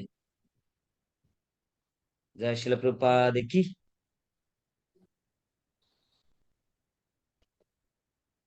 হ্যাঁ, যদি কারো কোনো কোশ্চেন থাকে আপনারা কোশ্চেন করতে পারেন। তারপরে নেক্সট ক্লাসটা আমার আগামী রবিবারে হবে। আমাদের ব্রহ্মচারী ক্লাস আছে, তো ক্যাম্প আছে। তো আমরা আগামীকালকে সকালেই চলে যাবো এখান থেকে। তো বৃহস্পতিবার রাত্রে আসবো। তো এই রবিবারে আবার ক্লাস নিবো আপনাদের। হ্যাঁ মাতাজি না? হরে কৃষ্ণ। হ্যাঁ, নিত্য তরঙ্গিনী পদ্মজা মাতাজি। হরে কৃষ্ণ, প্রণাম প্রভু। প্রভু, বলতেছিলাম যে আপনি বলছিলেন যে একজন বলছে গুরু মহারাজ সুস্থতার জন্য একটা মন্ত্র জপ করার কথা। হ্যাঁ, তো সেই ক্ষেত্রে আপনি একটা মানে গুরু মহারাজের লীলা বলছিলেন যে গুরু মহারাজ মানে উনি সবসময় কৃষ্ণ কৃষ্ণ বলছিল। এটা দ্বারা আপনি মানে কি বুঝাতে চেয়েছেন বুঝতে পারি না আর কি। না, ধরেন আমি বলছিলাম ওই সময় যে আমরা বিভিন্ন বিষয়ের প্রতি আগে আসক্ত আছি বলেই কিন্তু আমরা একজনকে পরামর্শ দিই এটা করা উচিত সেটা করা উচিত, ঠিক না? ওই প্রভু কিন্তু বিভিন্ন দিকে আগে আসক্ত আছেন বলে কিন্তু সেটা জব করতে পারছেন। যেমন ধরেন আপনি জানেন হলো হ্যাঁ হ্যাঁ আপনার হ্যাঁ জীবনে তাই। কিছু বেনিফিট হয়েছে হলো, ধরেন না দেবরাজ ইন্দ্রের নাম জপ করতে, মাকালীর নাম জপ করতে করতে মাকালী মাকালী মাকালী। হ্যাঁ তো এখন হ্যাঁ মাকালী আপনাকে বিভিন্ন বেনিফিট দিয়েছে। তো এখন আপনি এসে আমাকে বলেন যে প্রভু আপনার যেহেতু এই সমস্যাটা, তাইলে আপনি মা কালীর নামটা জপ করেন, অধিক অধিক তাড়াতাড়ি ফল দিবে। তা আপনি বলতেই পারেন, কিন্তু এইটা আপনি যদি বুদ্ধিমান হন তাহলে সেটা অ্যাকসেপ্ট করবেন যেটা দিয়ে অধিক বেশি মানে তার চেয়েও বেশি হয়। হ্যাঁ। তা আমাদের গুরু মহারাজ বলছেন যে আমার সুস্থতার জন্য তোমরা বেশি বেশি হরিনাম জপ করো। হরিনাম জপ। তাহলে আমরা কেন আবার এক্সট্রা অন্যটা করতে যাব? হ্যাঁ। তাহলে প্রভু, যে আমরা যে দেখলাম বলছি যে ধন্বন্তরী যে মন্ত্রটা আমরা যখন জপ করি এটা বলা হয়েছে, তো এটা কি সের জন্য এমন তাহলে ধন্বন্তরী যে মন্ত্রটা বলছে জপ করার হ্যাঁ জন্য হ্যাঁ গুরু মন্ত্রের জন্য? হ্যাঁ। হুম হুম হুম। ধন্বন্তরী এটা ভগবানেরই অবতার, যে ভগবানের নাম গ্লোরিফিকেশন করে যে কোনো মন্ত্র করতে পারেন। যদি ভগবান হ্যাঁ ভগবানের প্লিজটের জন্য আপনারা করতে পারেন। কিন্তু সবচেয়ে গুরুত্বপূর্ণ হলো কলিযুগের জন্য। বললাম না, কলিযুগের জন্য কলিযুগের জন্য তো মেডিসিন হলো হরে কৃষ্ণ হরিনাম। মহামন্ত্র। হরে কৃষ্ণ মহামন্ত্র বিভিন্ন যুগের বিভিন্ন মন্ত্র, হ্যাঁ। তার মধ্যে কলিযুগের জন্য হলো হরিনাম মহামন্ত্র। তো এটাই বেশি করে করা উচিত। আমাদের বাংলাদেশের অথরিটি উনিও বলছেন যে বেশি করে হরিনাম জপ করো। সারিচন্দ্র প্রভু উনি বলছেন যে 16 মালা জপ করো, তারপরে আরো যদি সময় থাকে সুন্দর করে আরো 16 মালা জপ গুরু মহারাজের জন্য করো। আচ্ছা। আর প্রভু, ওই যে এখানে মানে ফার্স্ট পয়েন্ট হচ্ছে যে আমরা যদি ভগবানের গুণ মহিমা করতে চাই তাহলে আমাদের নির্মৎসর কোনটা থাকা দরকার। নির্মৎসর গুণ আর পলসিগু থাকা যাবে না। হ্যাঁ, তো মানে আপনি তো অনেকগুলো এখানে পয়েন্ট বলছেন মানে হ্যাঁ, নির্মৎসর গুণটা আমরা অর্জন করার জন্য তাহলে আমাদের মানে সংক্ষেপে কিভাবে একটু বুঝে বললে মানে সুবিধা হবে। এখানে অনেকগুলো পয়েন্ট বলা হয়েছে, তো মানে মনে হচ্ছে বুঝতে পারতেছিলাম না। আচ্ছা আচ্ছা আচ্ছা। ঠিক মাতাজি, সরি, আসলে আমি বেশি বলে ফেলেছি, আসলে আর কম বলা উচিত ছিল। প্রভু, সবগুলো অনেক তো সুন্দর, কিন্তু আমি বুঝতে পারতেছি না আর কি যে সরাসরি এটা কিভাবে নিজের জীবনে প্রয়োগ করার জন্য কি প্রয়োজন আর কি। হ্যাঁ, নির্মৎসর হতে চাচ্ছি আমরা, ঠিক না? তো নির্মৎসরের জন্য এক্সাম্পল দিয়েছি যে নির্মৎসরের জন্য অর্জুনকে বলছেন তুমি নির্মৎসর হয়েছে তাই তোমাকে বলছি। তাই তো। নারদ মুনিও বলছেন যে হ্যাঁ ভগবান যে কথাটা বলছে এটা ঠিক, আমি নির্মৎসর হয়েছি তখন ভগবান আমাকে দর্শন দিয়েছে। ব্যাসদেবও সত্যায়িত করছেন। হ্যাঁ, এই দুইজন যে তাই বলছে এটা ঠিক। কারণ যখন নির্মৎসর হয়ে সাধু হয় তখনই কেউ ভগবানের সাথে তার কথা শেয়ার হয়। মানে ভগবানের কৃপা লাভ করে।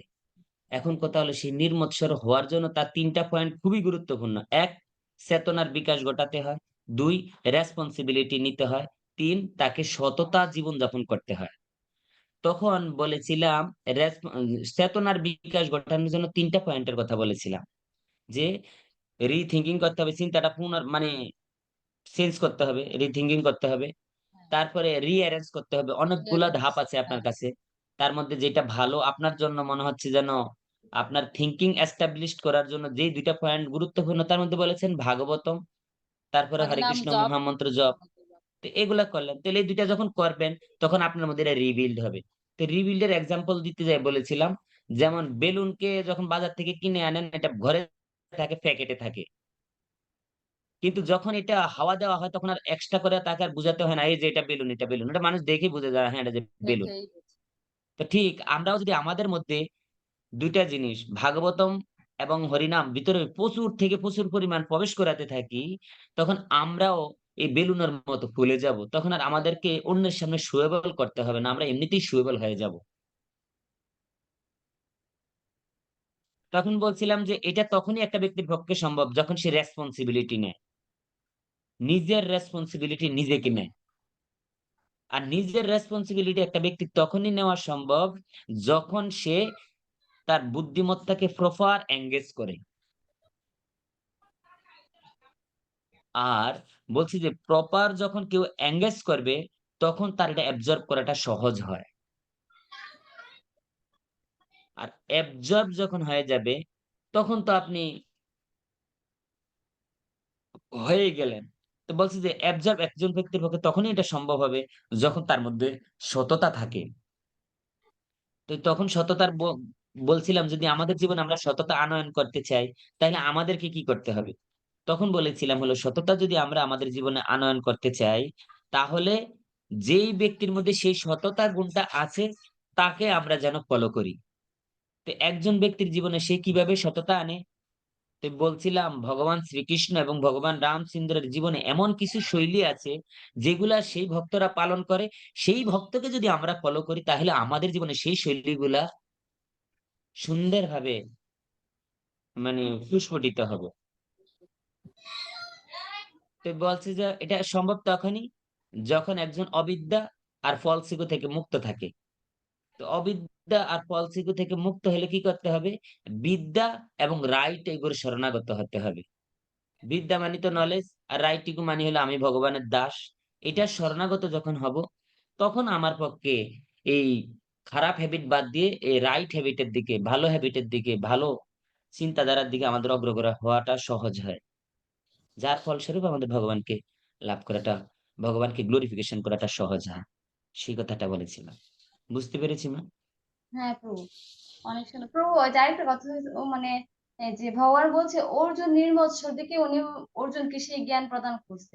তো আমরা দেখি হুম। তো যুধিষ্ঠির অনেক ভালো।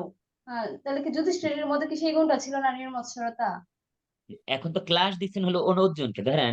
এখন একটা ক্লাসের যে স্টুডেন্ট হলো ৫ জন। এখন প্রশ্ন করছে হলো অর্জুনে। এখন আপনি প্রশ্ন করছেন। এখন আরো আছে না? গীতা মাতাজি আছে, শিল্পী মাতাজি আছে, দীপিকা মাতাজি আছে, দীপ্ত বাবু আছে। সবাই আছে আপনারা। এখন কোয়েশ্চেন করছেন আপনি। অ্যান্সার তো আমি আপনাকে দিচ্ছি। ওরাও তো ভক্ত। কিন্তু কোয়েশ্চেন তো আনসার দিচ্ছি আপনাকে। অর্জুন তো যুদ্ধক্ষেত্রে ছিলেন, হ্যাঁ, যুদ্ধক্ষেত্রে এখন অর্জুনের সাথে দাঁড়িয়ে আছে তাই বলতেছেন মাতাজি পদ্ম এই যে আমি বলতেছি নিত্য তরঙ্গিনী মাতাজি আপনার কুশনটা আমার কাছে খুব ভালো লেগেছে কারণ আপনি অনেক সাবলীল ভাষায় অনেক সুন্দরভাবে কুশনটা করেছেন বলে আমি আপনার কুশনটার এই যে এখন আনসার দিলাম। ভগবান বলতে এখন আপনার কি কোয়ালিটি দেখছি যে আপনি সুন্দরভাবে একজন মানে বৈষ্ণবীয় ভাবে যেভাবে কোশ্চেন করা উচিত সেভাবে কোশ্চেন করেছেন তাই আমি আপনার কোশ্চেনের আনসার দিচ্ছি। এখন অর্জুনও বলতে কৃষ্ণ অর্জুনকে বলতেছেন হে অর্জুন তুমি নির্মৎসর হয়েছে তাই আমি এখন তোমার এই জ্ঞান বিজ্ঞান নামক এই ক্লাস এখন দিব।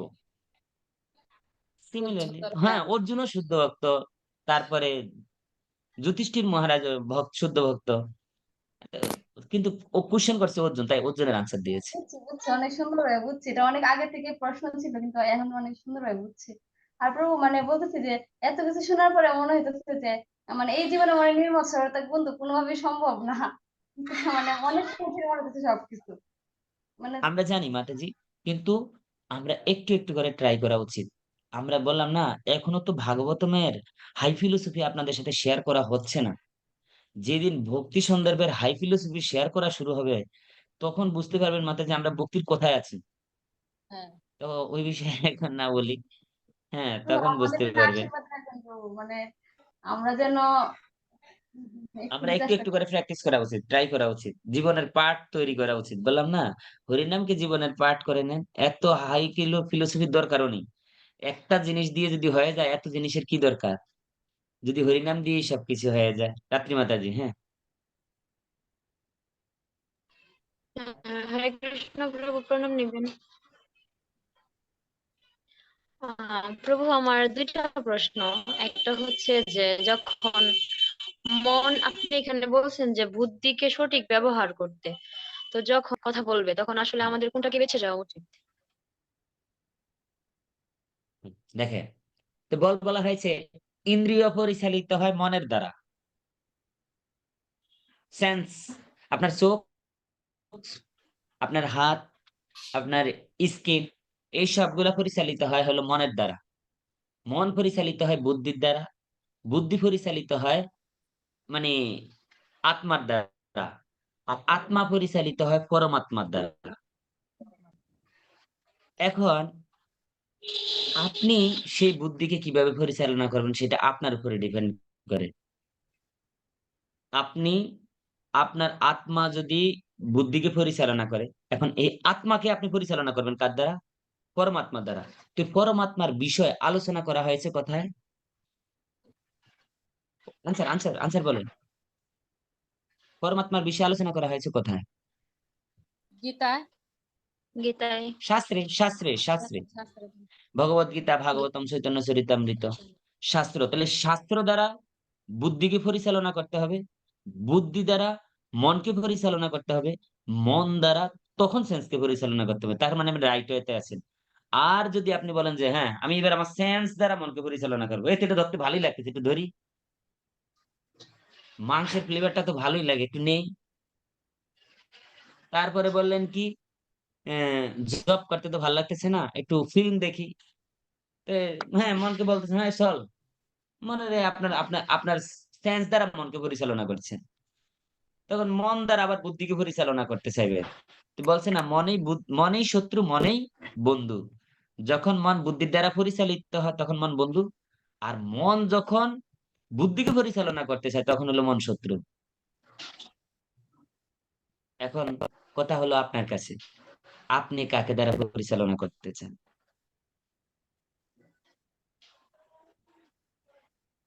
আমি সলিউশন দিব না, সলিউশন আপনার কাছে। শুধু ভাগবতমের শাস্ত্রের ওনারা কি বলেছে সেটা আপনার কাছে উপস্থাপন করে দিলাম। এখানে কি হয় গোপালগঞ্জে, উনাদেরকে বলি যদি যে গণেশের কাছে যাইয়েন না, যদি বলি হরিচাঁদের কাছে যাইয়েন না, ওনারা রাগ করতে পারে। তাই শাস্ত্র ওনাদের কাছে উপস্থাপন করে যে, ধরেন আপনি বললেন যে কৃষ্ণের যদি আপনি উপাসনা করেন, তাহলে আপনি যাবেন কোথায়? হরে কৃষ্ণ জপ করতেছেন, তাহলে আপনি যাবেন গোলক ধামে, যেহেতু কৃষ্ণ গোলক, কোথায় থাকে? কৃষ্ণ গোলকে। গোলক, গোলক। তো এখন কথা হলো, আপনি ধরেন হরিচাঁদ ঠাকুরকে আপনি ভগবান বলে মানেন, তাহলে হরিচাঁদ ঠাকুরের ধামটা কোথায় একটু বলেন তো। এখন আপনি যদি মনে করেন যে আপনি তো একটা ধামে যাবেন না, যেমন আপনি যদি কৃষ্ণের পূজা করেন তাহলে আপনি গোলকে যাবেন, আপনি যদি রামের পূজা করেন তাহলে অযোধ্যায় যাবেন, আপনি যদি কার বিষ্ণুর উপাসনা করেন তাহলে বৈকুণ্ঠে যাবেন। তাহলে হরিচাঁদ ঠাকুরের উপাসনা করলে আপনি কোথায় যাবেন, সেটা তো আপনার জানা উচিত আগে না? তো এই উপস্থাপন করে দিচ্ছেন, এখন আপনারা কোথায় যেতে চান? যদি হরিচাঁদ ঠাকুরের এলাকায় যাইতে চান তাহলে আমাদের এখানে আছে, আপনি যাইতে পারবেন। তাহলে আবার এই জড়জগতে ফিরে আসতে হবে। আর যদি ভগবানের কাছে যেতে চান তাহলে একটু অন্যভাবেই করতে প্রভু, হবে। প্রভু, হরিচাঁদ ঠাকুরের উপাসনা করলে কোথায় যাব, এটা তো কোথাও মানে ওরকম ভাবে উল্লেখ নেই প্রভু, কোন শাস্ত্রে তো তার উল্লেখ মানে নেই। নাই তো, মানে কোথায় জন্মগ্রহণ করছে উনি? তার মানে উনি জন্মগ্রহণ করছে আমাদের এখানে গোপালগঞ্জে, তাহলে হ্যাঁ, আপনাকে হ্যাঁ, গোপালগঞ্জে আসতে হবে। হ্যাঁ। যদি শাস্ত্রে লেখাই না থাকে যে উনার গোলক ধাম আছে, তার মানে আপনাকে গোপালগঞ্জে, যেহেতু উনি জন্মগ্রহণ করছে, তাহলে উনার ধাম হলো গোপালগঞ্জে। তাহলে আপনাকে কষ্ট করে গোপালগঞ্জে আসতে হবে।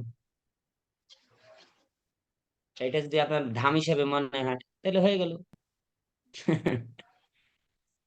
প্রভু এটা আমি ইনসাল্ট গোপালগঞ্জ তো করার জন্য ধাম বলছি নেই। না, আমি ক্ষমা চেয়ে নিচ্ছি, জাস্ট আপনাদেরকে বোঝানোর জন্য বলছি, আপনাদেরকে একটু বোঝানোর জন্য বলছি, কেউ কষ্ট পেয়েন না, সরি।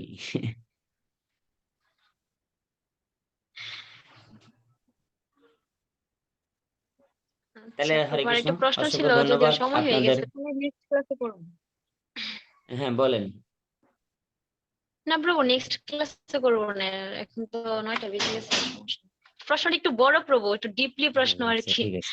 আসলে আপনি এত ভালো করে বোঝান, প্রশ্ন থাকার কথা না, তো এটা একটু বাহিরের প্রশ্ন আর কি, ভাগবতমের বাহিরের প্রশ্ন, সেজন্য আর কি।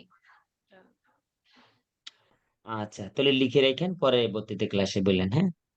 হরে কৃষ্ণ। হরে কৃষ্ণ প্রভু। তো অসংখ্য ধন্যবাদ সবাইকে যে ক্লাস। হরে প্রভু কৃষ্ণ, দীপ্ত প্রভু, আমাদের ছেলে প্রভু তাহলে একজন। আপনার কোশ্চেন আমার প্রথমে নেওয়া উচিত, দীপ্ত প্রভু। না না, আসলে কোশ্চেন না, মানে ওভারঅল। মাতাজিরা অনেক আছে, তার মধ্যে আপনি একজন প্রতিদিন আমাদের ক্লাসে থাকছেন। না না প্রভু, আসলে কথাগুলো তো শুনি, আপনি যেটা বলেন, মাতাজি সবসময় একটু এক্সপার্ট, একটু আগে থাকে সবসময়। আর ওনারা এমন মানে কমন কমন প্রশ্নগুলো করে যেগুলো আসলে আবার যে কোশ্চেন করব ওরকম কোনো স্কোপ থাকে না। মাতাজি তো আরে বাবা, অলরেডি বলেছেন। এই যে বৈষ্ণব, এটাই হলো বৈষ্ণব কোয়ালিটি, যে একজন বৈষ্ণব আরেকজন বৈষ্ণবের মধ্যে শুধু ভালো গুণ দেখে, এটা আসলে আমাদের হওয়া উচিত, না সেটাই, এটাই মাতাজিরা চেষ্টা করা সবসময় উচিত একটু এক্সপার্ট। সবসময়। যে পয়েন্ট গুলি থাকে ওনারা একদম নিখুঁত ভাবে এক্স্যাক্টলি ওই পয়েন্ট গুলো তুলে ধরে, যার মাধ্যমে আপনি বলতেছিলেন যে আপনার মাধ্যমে আরেকজনে শুনছে। তো এটাই হচ্ছে যে আমাদের জ্ঞান আর কি, একজনের মাধ্যমে আরেকজনের জানা। কোনো কোশ্চেন থাকে না, শুধু একটু কথা বলবো, যেহেতু নেক্সট ক্লাসে পাচ্ছি না। আপনারা হয়তো বা প্রভু, আপনিও যাচ্ছেন, কুয়াকাটা যাচ্ছেন প্রভু, যাচ্ছি। ব্রহ্মচারীতে। আচ্ছা আচ্ছা, আমাদের মানে রাধারমণ মন্দির থেকে যাবে আর কি। এই জন্য আপনি কি হিরণ্ময় প্রভুকে চেনেন? চেনা জানা আছে হিরণ্ময় প্রভুর সাথে? আমি তো রাধারমণেরই একজন। প্রভু কখনো দেখিনি আমি আপনাকে রাধারমণই আমি। ছিলাম। ত্রিভঙ্গ শ্যাম প্রভু আসলে আমাকে সেভাবে হ্যাঁ হ্যাঁ। দেখেনি, আমি যখন জব করেছিলাম, আচ্ছা আচ্ছা চাকরি করেছিলাম স্যামসাং এ। তো আচ্ছা আমি স্যামসাং এ চাকরি করেছি, আমি আসলে ব্রহ্মচারী হওয়ার ওইভাবে কোনো ইয়েও ছিল না। কিন্তু আচ্ছা। ত্রিভঙ্গ শ্যাম প্রভুর ও মানে কি বলবো, অপার করুণা আমার উপরে। আমাকে প্রমোশন লেটার দিয়েছে 31 তারিখ, আমি ফেব্রুয়ারির 1 তারিখে দিয়েছি হলো রিজাইন লেটার। আমাকে বলতেছে চাকরি ছাড়ো, হরি বল। আসো। হরি তো বল। চাকরি ছেড়ে দিলাম। 7 তারিখে আসার পরেই উনি আমাকে পাঠিয়ে দিলেন বৃন্দাবনে। তো সেখানে আচ্ছা। থাকতে থাকতে বাংলাদেশে যখন আসছি, আসার পরেই বলতেছে এবার তোমরা গোপালগঞ্জে যাও। হ্যাঁ। তো আর ছিলাম ওইখানে 4 মাসের মতো। তো আচ্ছা 4 মাসে আচ্ছা। আর হয়তো দেখা হয়নি। না প্রভু, 4 মাস বলতে এখন কি, এখানে আমি আছি লাস্ট আপনাদের টু সাথে। ইয়ার্স আমি আছি। লাস্ট 2 ইয়ার্স আমি আছি। ঠিক আছে, কিন্তু আপনাকে কখনো দেখিনি প্রভু। তো এই জন্য আর আপনি কি। কি মন্দিরেই ফুল টাইম থাকেন? তাহলে তো জি। আমরা এই কয়েকদিন আগেও গিয়ে আসলাম, আমরা ওই প্রভুর সাথে দেখা হলো, পরিতোষ চন্দ্র পরিতোষ প্রভু প্রভুর না? সাথে।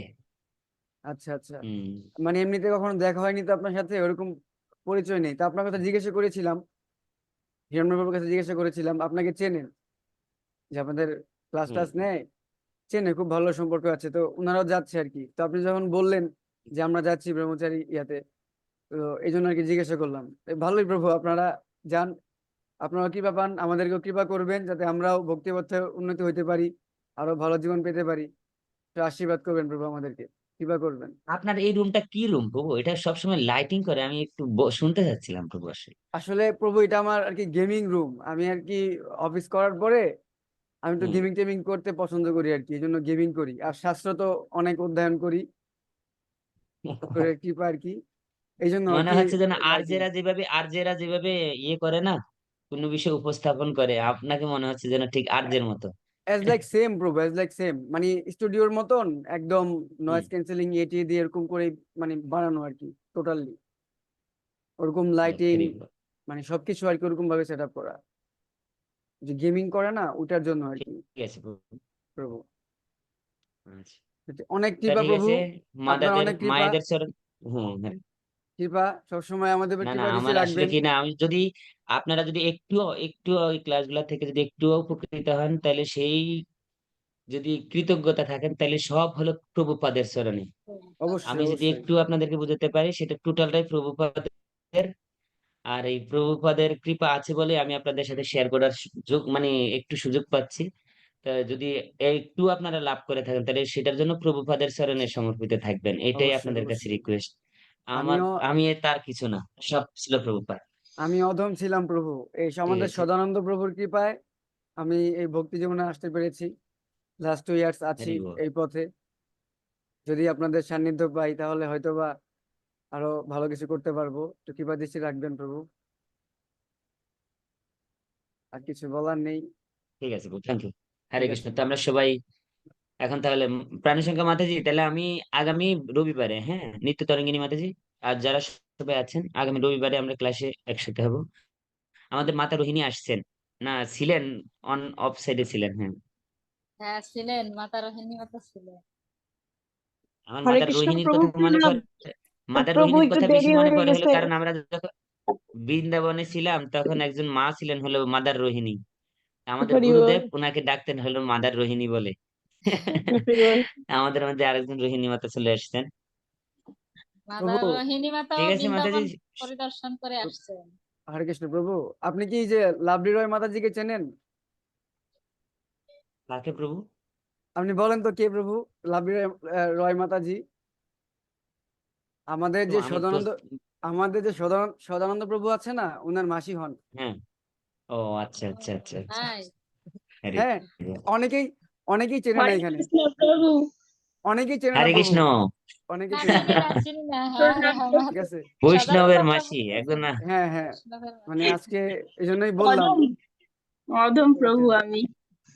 না না মাতাজি, আমাদের আপনি যেহেতু মহান বৈষ্ণবের মাসি, তার মানে আপনিও মহান বৈষ্ণবী, অবশ্যই। হরি আপনারা না আমাদের বল। জন্য আশীর্বাদ করবেন যেন আমরাও আপনার এই, আপনার সেই সুসন্তানের মতো আমরা যেন ভালো ভক্তি করতে পারি। আপনারা আশীর্বাদ করবেন আমার সন্তানও যেন ভালো থাকে, আর সন্তানের করুণায় যেন আমিও ভালো হতে পারি, আমিও যেন বৈষ্ণব হতে পারি, এটাই প্রার্থনা হরি প্রভু। বল, হরি বল। আর আমাদেরকেও সন্তানের মতো স্নেহ করা লাগবে কিন্তু মাতাজি, এইটা কিন্তু সে হবে তো না, ফাঁকি অবশ্যই। দিলে হবে না। হ্যাঁ, পৃথিবীর সব মেয়েরাই মাতা, আর সব মানে ছেলেরাই হলো নিজের ছেলে। ঠিক আছে, সবাইকে অসংখ্য ধন্যবাদ এতক্ষণ ক্লাসে থাকার জন্য। আমরা আজকে আসি। হরে কৃষ্ণ, জয় শিলা হরে প্রভুপাদ কি।